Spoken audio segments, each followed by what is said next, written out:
I feel like each album you feel different, the music feels different, and naturally with that your style evolves, or you get a little bit braver maybe.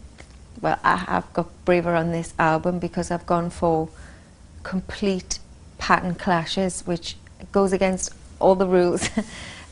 So yeah, crazy colour and pattern and clashing, which is something I'd never have done before, but I was ready, this album. I love Roberto Cavalli. I've always been a big fan of his, and he's done a lot of the pattern stuff. He actually made my voice outfit bespoke. So yeah, we have a great relationship, and I love all his pattern stuff. He's always had that, actually. It's just that it's really at the forefront of fashion right now. I love Alexander McQueen. I love his stuff.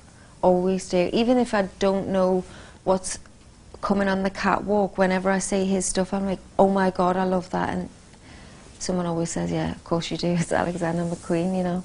He's iconic. You know, I feel the opposite because I am always being watched, but sometimes I forget that, you know, if I get caught going to the garage and me scruffs, it's going to be this dun dun dun moment. And I always am on the verge of being caught. I dress down a lot. I'm just good at ducking and diving. I have to be really conscious of the heel in the shoes that I wear. Recently, oh my God, Isabel Marant. Recently, Isabel Marant did some really great trainers. They look like sneakers, but they have a wedge in them and a Velcro front. And they were amazing for me because they're fashionable and comfortable, which is a rarity. I mean, I did do the Brits performance once in a pair of Christian Louboutins. Walking downstairs, I don't even know how I did it, and I had to contend with a big pink feather. So I've tried, for the love of fashion, I tried, but I have to be careful about what I put on my feet for what I'm able to do, dance-wise. I feel like I'm definitely personally led for my style, but I think you're naturally, even if it's subconsciously, you're influenced by a trend. So I like to look at what's going on, and I like to take inspiration from trends, but I don't follow them because sometimes the trend doesn't always suit you, suit your shape, suit your style, you know. It doesn't always quite fit, but I like to take snippets.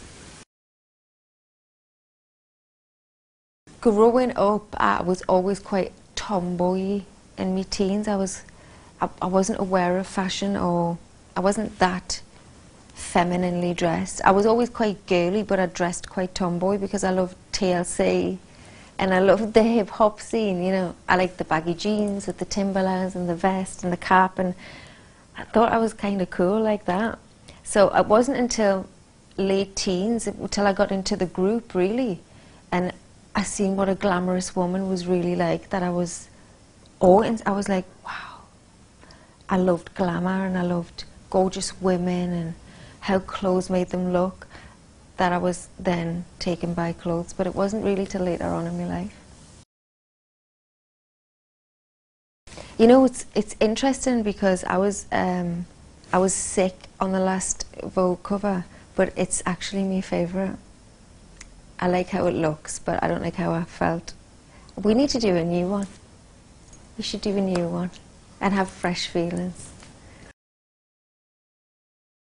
I'm aware that people look to me for inspiration, or look to me if they're going through something and they're looking for someone to look to, but I can't go about my everyday life thinking of myself as a role model because I'm still human, and I'm going to make bad choices, I'm sure, and make mistakes.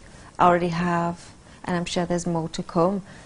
So I hope part of me being, if you like, a role model is that people look to how I deal with stuff in my life and are inspired by that, and that's all I can do, really. I can't think of myself any other way. I mean, a decade in music is pretty a phenomenal achievement, and we definitely would love to do something for the 10-year.